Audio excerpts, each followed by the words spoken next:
लोग सवाल खड़े करने लग गए कि ऐसी क्या मजबूरी है प्रधानमंत्री की एक सेबी की चेयरपर्सन से इस्तीफा नहीं ले पा रहे? क्या वो डरा रही है? डरा रही है तो किस बात से डरा रही है? कोई तो कारण होगा डराने। क्या वो कारण गौतम अडानी है? मजबूत और वीर मानता है वो, बहुत ज्यादा डर जाता है, शायद सेबी की चेयरपर्सन से डर गया। सर, जो आप लोग ने अभी एपिसोड्स रिलीज किए हैं आप और राहुल गांधी जी ने, तो उसमें डिफेंस प्रोक्योरमेंट्स और डिफेंस डील की ओर इशारा हो रहा है। क्या किसी एक ऑर्गेनाइजेशन या एक बिजनेसमैन पर ये बात आके रुकती है या the bus stops elsewhere? We are talking about where does the buck stop? Buck and butch. But when we were trying to uncover more and more on SEBI and the reasons why she is being protected, we got to know about certain more other things. We are investigating those things. We'll come back to you on more on this.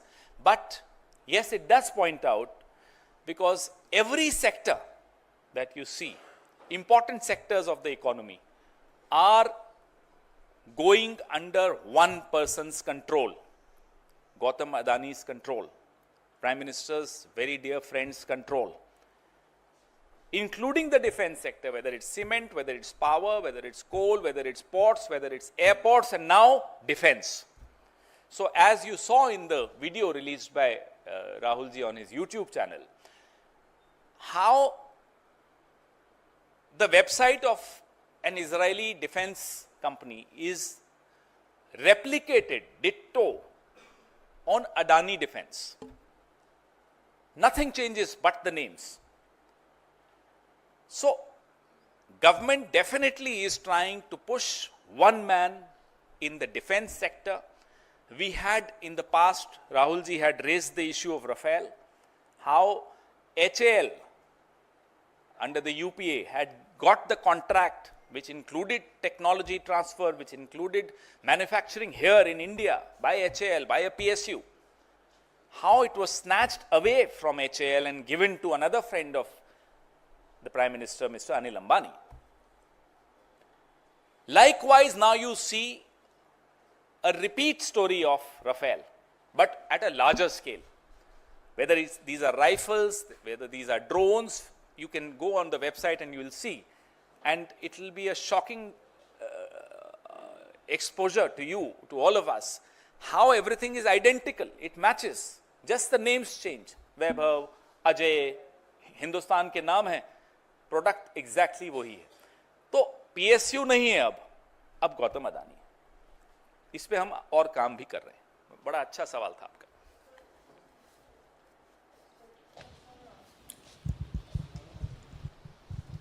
पवन जी, ये जो series है जिस पर आप आज भी चर्चा कर रहे हैं, ये एक तरफ है. दूसरी तरफ हिंडनबर्ग की रिपोर्ट पर जब पीएसी की बैठक में माधवी बुच को बुलाया गया था, वो वहां शामिल नहीं हुई और बीजेपी और कांग्रेस के नेता आपस में आमने सामने दिख रहे थे.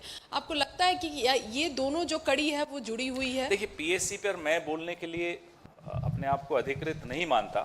उस पर हमारे पीएससी के चेयरमैन ने बोला था उस दिन. लेकिन हाँ, जनता, देश का विपक्ष, देश के पत्रकार हैरान हैं उस कदम पर जो उन्होंने उस दिन उठाया. इसमें कोई शक की बात नहीं. पवन सर, एक सवाल है.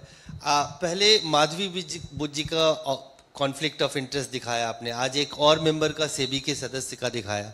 ऐसे कितने लोग हैं जिनके इस तरह के वेस्टेड इंटरेस्ट हैं, जो रेगुलेटर है वही इन्वेस्टर हो जाता है, वही अपनी प्रॉपर्टी को रेंट आउट करता है? ऐसे और भी लोग हो सकते हैं, सेबी हो सकते हैं. अभी मैं, जब तक मेरे पास कागज नहीं आएंगे, मैं नहीं दावे के साथ नहीं बोलूँगा. कई लोग हैं जो इस पे काम कर रहे हैं. कुछ इंडिपेंडेंट जर्नलिस्ट भी हैं जो इस पे काम मेहनत कर रहे हैं. उम्मीद करते हैं कुछ निकलेगा. पवन सर. कौन सर? This side. सर, आपने कहा कि माधवी बुच को लेके तो आप खुलासा कर रहे हैं, एक और प्लेयर को किया, तो क्या लगता है आपको यही लोग हैं, और क्या सिर्फ डिफेंस सेक्टर ही है जहां तक ये बात रुकती है? क्योंकि आपने एक नहीं, तमाम कंपनियां जो लिस्टेड हैं वहाँ पर कहीं ना कहीं इन्वॉल्वमेंट का आरोप आप लोग लगा रहे हैं। पीएसी की बात पे आप नहीं कहना चाह रहे, लेकिन इसका सॉल्यूशन क्या है? कब तक ये चीज़ बाहर निकल के आ पाएगी आप लोगों के सामने और पब्लिक के सामने? ये सब चीज़ कैसे आएगी?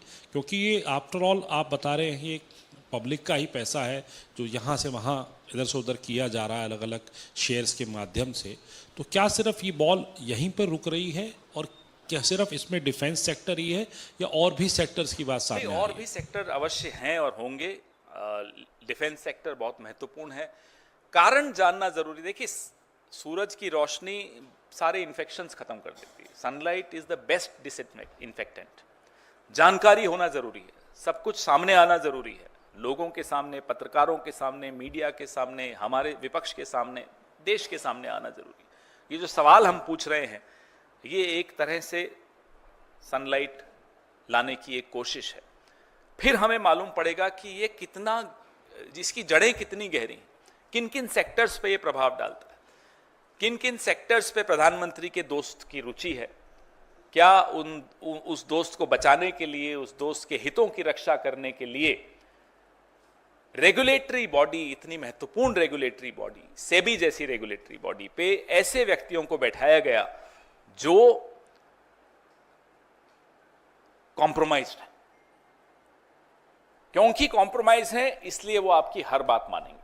आप उन्हें हटाएंगे न वो आपको गिरने देंगे। दोनों एक दूसरे को बचाते हुए दिख रहे हैं। जैसा कि आपने वीडियो में, कल वाले वीडियो में देखा राहुल जी के यूट्यूब पर, कि कमाल की बात यह है, लोग बात करने लग गए, लोग सवाल खड़े करने लग गए कि ऐसी क्या मजबूरी है प्रधानमंत्री की कि एक सेबी की चेयरपर्सन से इस्तीफा नहीं ले पा रहे? क्या वो डरा रही हैं? डरा रही हैं तो किस बात से डरा रही होंगी? कोई तो कारण होगा डराने का। क्या वो कारण गौतम अडानी है? ये सवाल बड़े जरूरी हैं और इनका जवाब ढूंढना उससे भी ज्यादा जरूरी है।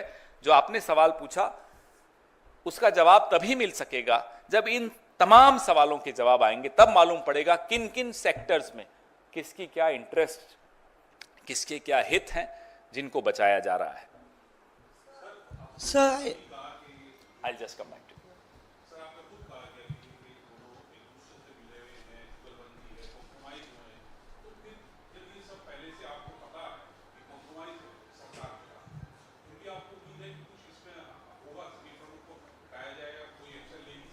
देखिए साहब, बात उम्मीद की नहीं होती, बात ये होती है कि हम जानते हैं कई चीजें, आप भी जानते हैं, हम ये भी जानते हैं कि जो अपने आप को सबसे ज्यादा मजबूत और वीर मानता है वो बहुत ज्यादा डर जाता है, कायर है।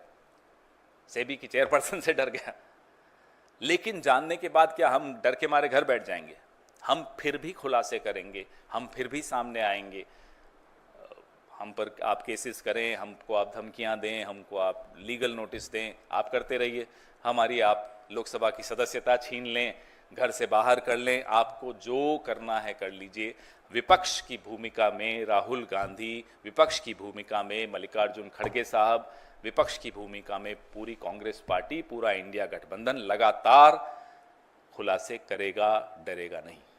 Sir, I missed out a supplementary to my question, and you answered it in bits and pieces. There was mention of blackmail, as far as you know, she is blackmailing the PM or anybody in specific. Could you elaborate on it, because the message to the public is a bit vague about what sort of a blackmail is I that? don't think that people would find it, but fair enough. I understand your question.